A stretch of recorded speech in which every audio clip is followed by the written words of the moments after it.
All right, what's up, guys? It's Justin Kahn. Today, I'm going to break down some of my most popular tweets.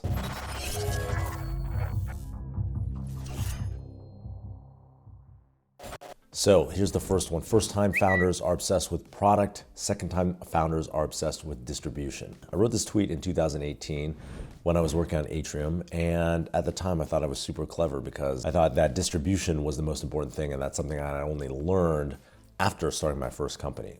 One of the things I think that was an oversight with this, ultimately Atrium did not work, right? We failed because I wasn't focused enough on product, I think, in the early days, and really zeroing in on what is that core piece of utility that generates product market fit. We had great distribution. We built something where we had partnered with a lot of different channels for reaching startups. We raised money from all these different investors, from over 100 different investors that I thought would be a channel to drive customer acquisition.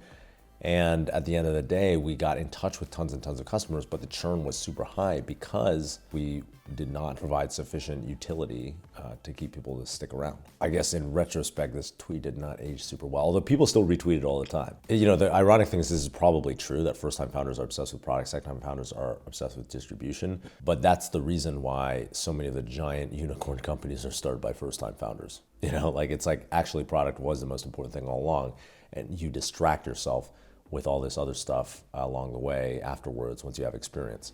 But really, if you just worked on your product, that's probably 99% of the way there. There you go. I recant it. All right, this tweet is, we systematically overweight experience and underweight motivation. That's why startups exist. We, as a society, generally promote people with experience, where we follow people with experience. We're excited about people with experience. The companies that do best aren't the people who are the most experienced necessarily. It's the people who are the most motivated. That's what I've seen in my career as a investor, especially, is like my friend Matt Gamash Asselin started this company called Alto out of my living room. It's a digital pharmacy company.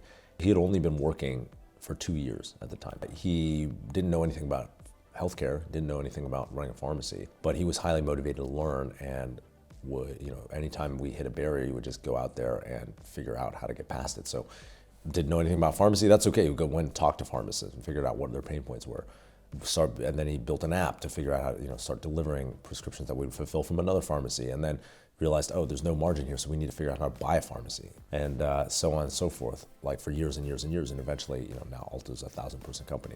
Experience can be useful to set you on the right direction, but motivation is what's going to take you all the way.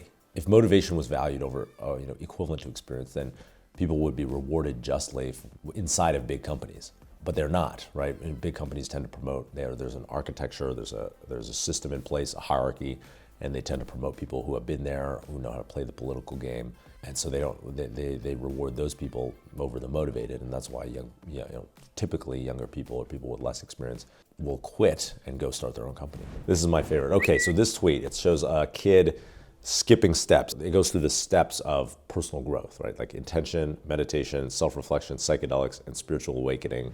The joke here is that most people skip setting intentions and meditation and reflecting, and they just go straight to like having a psychedelic experience, which is funny because that's kind of like what happened for me, to be honest. I had this psychedelic experience, this big experience with ayahuasca, and then it changed my whole life, upended my whole life, and I realized all this stuff about myself and these patterns that I was living out. But I didn't come into that with a lot of intention to learn or to grow. I was just trying something new.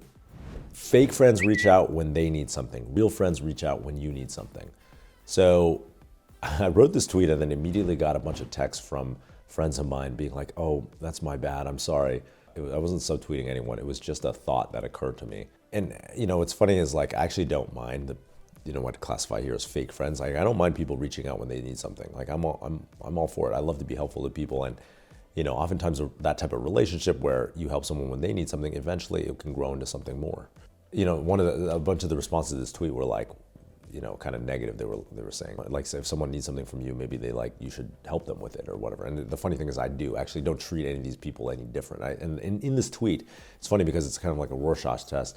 In this tweet, you'll notice that I have no prescription in it for how you should treat those two sets of people. Maybe the point is not to not have fake friends or casual acquaintances. I have thousands of those. The point, I think, is more that you should cultivate and pay attention to your real friends and figure out how you can be real friends to people around you as well, and be there for them when they need something proactively. All right, that's it. That's the video. I hope this was fun. We're doing a few experiments on the Quest Media channel. So if you liked it, you know what to do. Subscribe to the channel, like, what else? Turn on post notifications, and that's it. I'll be your best friend forever. See you later.